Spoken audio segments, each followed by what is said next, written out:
Hey, I'm Pastor Rod. Thanks for joining us today. I hope this message makes a difference for you. We spent the last few weeks talking about one of God's most precious gifts, peace. It's beautiful how the Lord planned this year in advance. Seems like every promise is just what we need, just when we need it. And not only does God know precisely what his church needs far in advance, he knows what you need. Now, I'm a planner. I arrange my schedule and our church calendar way in advance. Part of the reason I like the planning, is because I've learned that working ahead leaves room for God's spontaneous surprises. Let me explain to you what I mean. When I'm not stressed about what to preach next weekend, I have an open heart and spirit. Instead of worrying and fretting and trying to get thoughts together, I reflect on what the Lord's already directed. My heart and my spirit's at peace. And as a result, I'm more able to hear the Lord's voice. When he directs an interruption or change, I'm ready to follow. And the Lord always has the right to interrupt. I like planning. I like to work ahead. But I didn't plan for 2020. No one did. How could you look in the future and ever imagine this? The Razorbacks won an SEC game.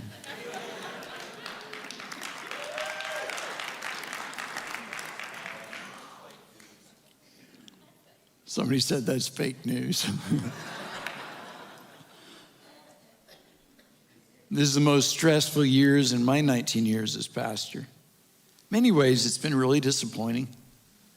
I've watched God's people respond to interruption, inconvenience, stress, pressure, and fear in unhealthy ways.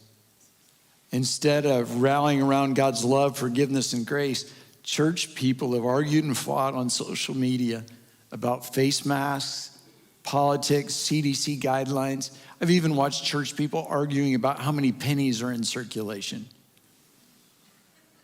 Why do you possibly care? In far too many cases, the interruption has become a distraction. And this pressure-filled pandemic has revealed some tough things about the church.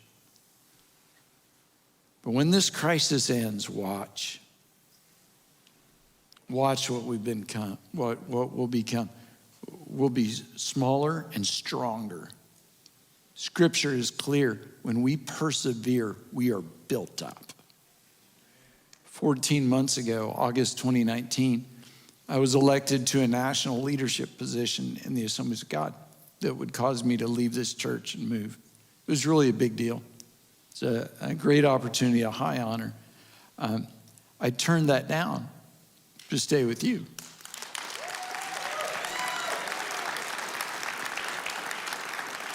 And now, 14 months later, I can't imagine not being here for 2020. This has been the most wonderful, joy-filled, remarkable year of my life. I've watched God's people rise up to give and share in unbelievable ways. In the middle of a pandemic, you gave the biggest offering in the 108-year history of our church, over $350,000 in one offering to Project Rescue. But that's not all you did. You generously gave so hungry families in our church would have food on the table. You're giving to improve our facilities and make a way for senior adults and for families with kids. And we just finished the first 3 quarters of the year. After the first 3 quarters of the year, our giving is slightly up over last year. I mean, no one predicted that. This pressure-filled pandemic has revealed some wonderful things about the church. I've watched so many of you rise up and rise the challenge and emerge in leadership and take new areas of ministry. I've seen committed, dependent faithfulness and unexpected strength. And through all the craziness that has been this year, God has graced us with his presence. He's gifted us with his peace. This service last Sunday morning was just one of the most special moments in his presence.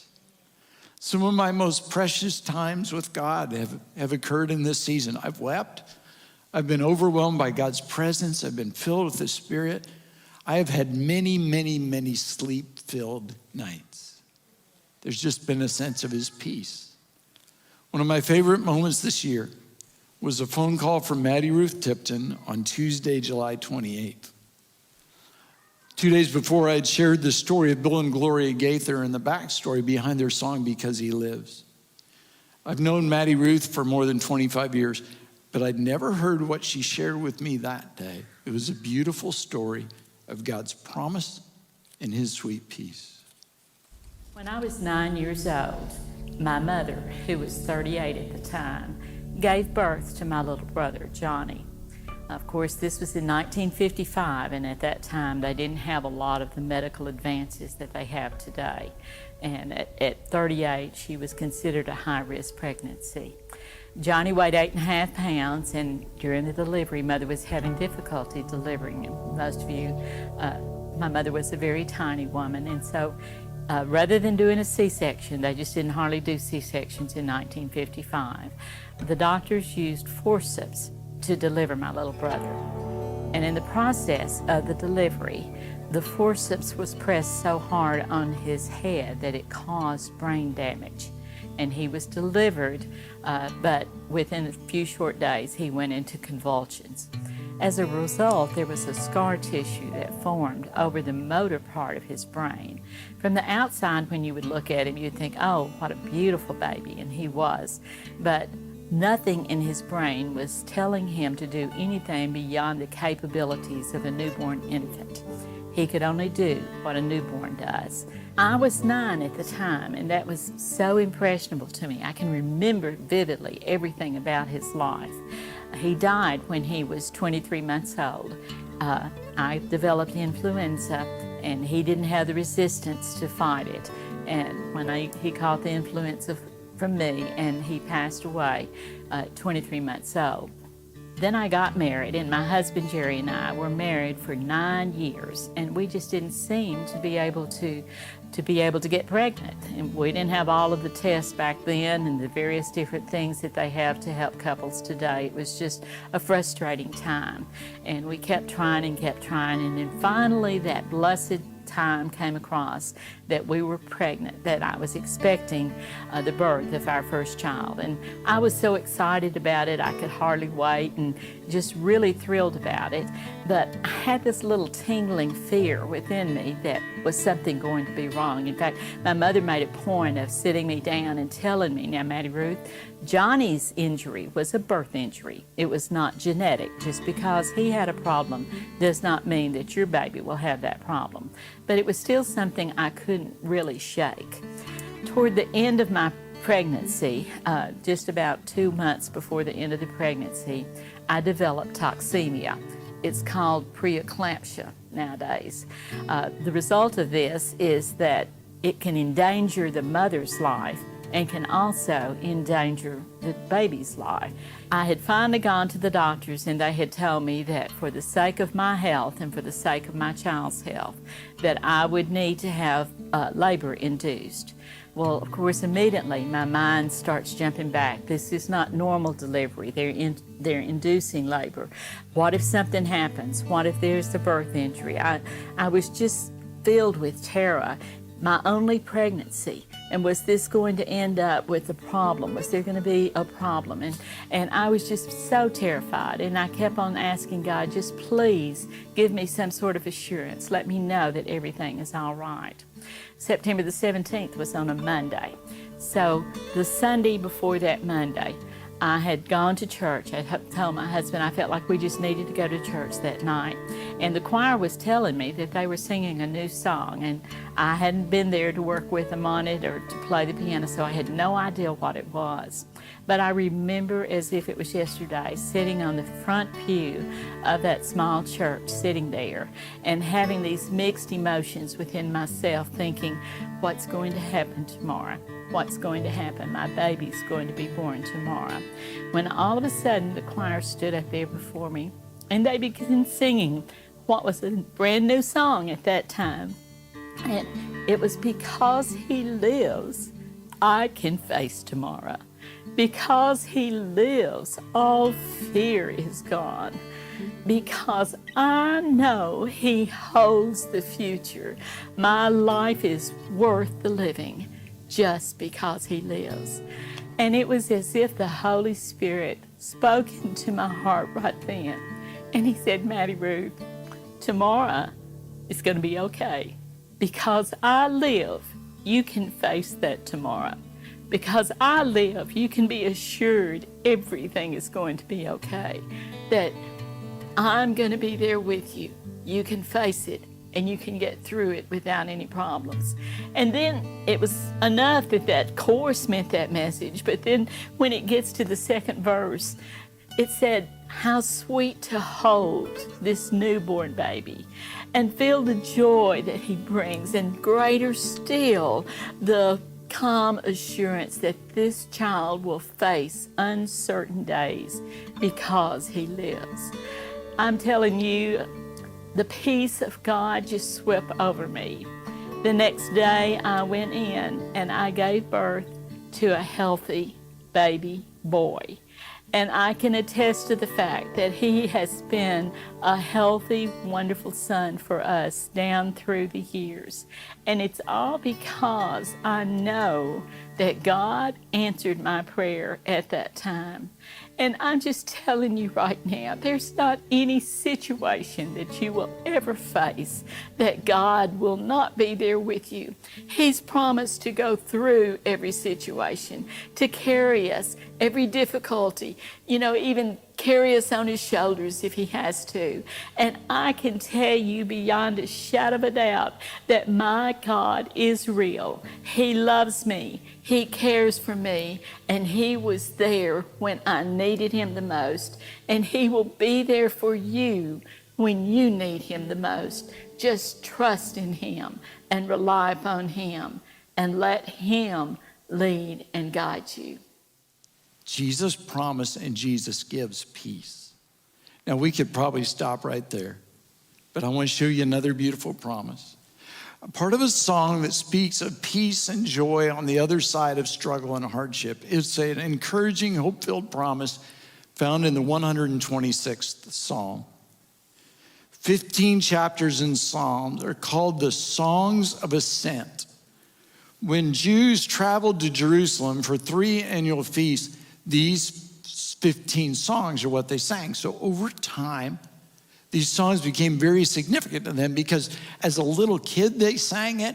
As an old person, they sang it. And so many memories and so many moments were connected to the songs that the songs became very important, just like Because He Lives is to Maddie Ruth.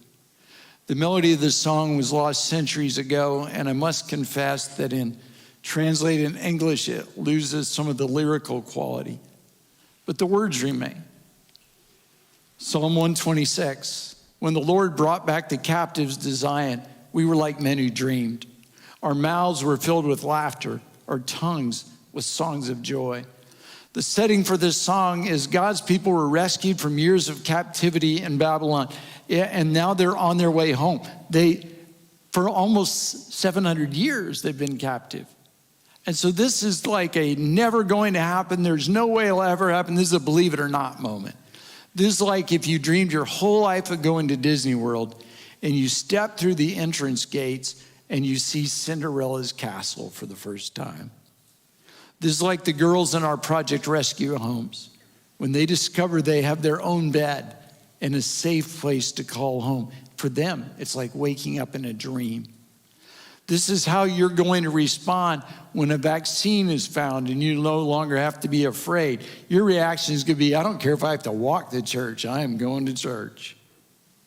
That was this moment for God's people, and then some. They were set free. They were walking back to Jerusalem, the holy city, their home. This is everything they hoped for and longed for and dreamed of. It was a celebration of laughter and joy and shouting and singing. They sang, then it was said among the nations, the Lord has done great things for them. Even the nations that were against them recognized that God was working for them. The Lord has done great things for us. We are filled with joy. They were laughing and singing, "Thank you, God. Thank you for delivering us and setting us free. Thank you that we're finally going home." But apparently after they got home, something went wrong because the song takes a turn. They looked back with joy, but now said, "It was good when we got here, but things got tough again. Restore our fortunes, O Lord, like streams in the Negev." The Negev is a rocky desert region south of Jerusalem, which gets little or no water in the summer. It's arid, dry, and dead much of the year. But on occasion, a storm comes and rain falls and fills those dry riverbeds, and suddenly there are rivers in the desert, water for the thirsty. The next day, desert flowers bloom. The song says, "Lord, like rivers in the desert, restore our fortunes, make things right. From the most unexpected places, send your glory." That's what we've experienced. In the desert of coronavirus, time and time again, God sent the rain of his presence every time he showed up, and he'll do it again. The Israelites saying, "Do it again, God. Bring us back to that same place when we were marching to Zion. We need your help and blessings. We need that same joy." And now here's the promise. Those who sow in tears will reap with songs of joy. He who goes out weeping, carrying seed to sow, will return with songs of joy, carrying sheaves with him. That's beautiful and poetic, but it's difficult for us to understand. And why would you cry when you're sowing seed? Del Tar was a missionary in West Africa for many years, and he wrote the story of the high price people pay to sow seed. I want to read it to you. He said, "I was always perplexed by Psalm 126 until I went to the Sahel, that vast stretch of savanna more than 4,000 miles wide, just under the Sahara Desert. In the Sahel, all the moisture comes in a 4-month period: May, June, July, and August. The year's food must all be grown in those 4 months. After that, not a drop of rain falls for 8 months. The ground cracks from dryness. So do your hands and feet. The winds of the Sahara pick up the dust and blow it thousands of feet into the air. It then comes slowly drifting across West Africa as a fine grit, which we experienced this year. It made it all the way to Arkansas. It gets inside your mouth. It gets inside your watch and stops it. October and November are beautiful months. The granaries are full. The harvest has come. People sing, dance, and eat 2 meals a day. The sorghum is ground between 2 stones to make flour and then a mush. The sticky mush is eaten hot. They roll it into little balls between their fingers, drop it in a bit of sauce, and pop it in their mouths. The meal lies heavy on their stomachs so they can sleep. December comes, and the granaries start to recede. Many families omit the morning meal. By January, not one family in 50 is still eating 2 meals a day. By February, the evening meal diminishes. The meal shrinks even more during March, and children give way to sickness. You don't stay well on half a meal a day. April is the month that haunts my memory. In it, you hear babies crying in the twilight. Most of the days are passed with only an evening cup of gruel. And then inevitably, it happens. A 6 or 7-year-old boy comes running to his father one day with sudden excitement. "Daddy, Daddy, we've got grain," he shouts. "Son, you know we haven't had grain for weeks." "Yes, we have," the boy insists. "Out in the hut where we keep the goats, there's a leather sack hanging on the wall. I reach up and there's grain in there. Give it to Mommy so she can make flour, and tonight our tummies can sleep." The father stands motionless. "Son, we can't do that," he softly explains, "because that's next year's seed grain. It's the only thing between us and starvation. We're waiting for the rains, and then we have to use it. We can't eat our seed." The rains finally arrive in May. The young boy watches as his father takes the sack from the wall, and does the most unreasonable thing imaginable. Instead of using that grain to feed his desperately weakened family, he goes out to the field, and with tears streaming down his face, he takes that precious seed and he throws it away. He scatters it in the dirt because he believes in the harvest. The seed is his. He owns it. He can do with it anything he wants. The act of sowing it hurts so much he cries. But as the African pastors say when they preach on Psalm 126, brothers and sisters, this is God's law of the harvest. Don't expect to rejoice later on unless you've been willing to sow in tears. We sow in tears. We give what we have even when we have very little, and we trust that God will use it for his glory and our benefit. Those who sow in tears will reap with songs of joy. This promise makes me think of the 30th Psalm. It says, I will exalt you, Lord, for you lifted me out of the depths and did not let my enemies gloat over me. O Lord, my God, I called to you for help and you healed me. O Lord, you brought me up from the grave. You spared me from going down in the pit.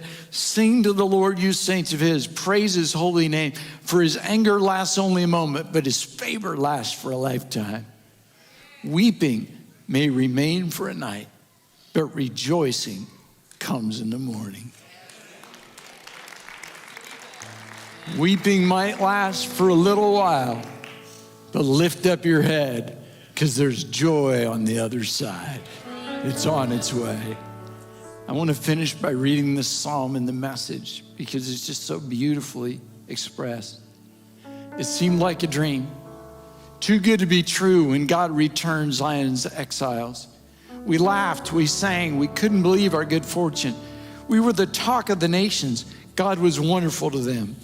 God was wonderful to us. We are one happy people. And now, God, do it again. Bring rain to our drought-stricken lives, so those who planted their crops in despair will shout hooray at the harvest. So those who went off with heavy hearts will come home laughing with armloads of blessing. That's what God has waiting for you. Don't you give up. Don't you quit. Keep trusting. Keep believing. I get it. I understand. 2020 has been a year of sowing with tears, but we have a promise. Those who sow in tears will reap with songs of joy, with shouts of celebration. Come on, God has good things stored up for you.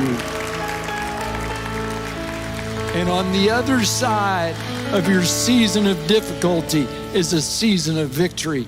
There is hope for your future. Everything that Satan's taken away, everything the enemy has tried to destroy, God is going to give back to you and then some. There is a celebration on the other side of your battle. So you might as well get ready to shout and to sing and to dance and to celebrate. You've been sowing in tears, but there is a harvest coming. You've been fighting the battle, but you've got a promise, and victory is on its way. What a powerful service. I love church, and I love going to church with you online. Thanks for joining us today. I'm grateful you are a part of our online community. If you experienced the Lord in a special way, or maybe you just want to share your story, I'd love to hear from you. You can email me anytime throughout the week directly at ploy@firstnlr.com. Don't forget to follow us on social media and stay up to date with everything First NLR. One of our team members is posting those links in the chat right now. And make sure to download the First NLR app so we can send you updates and you can watch any message online at any time.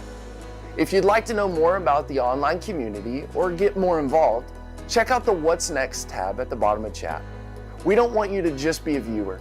We want you to be a part of our diverse community of believers from around the world. Thanks for coming to church today, and I pray the Lord's blessings on you and your family this week. See you next week.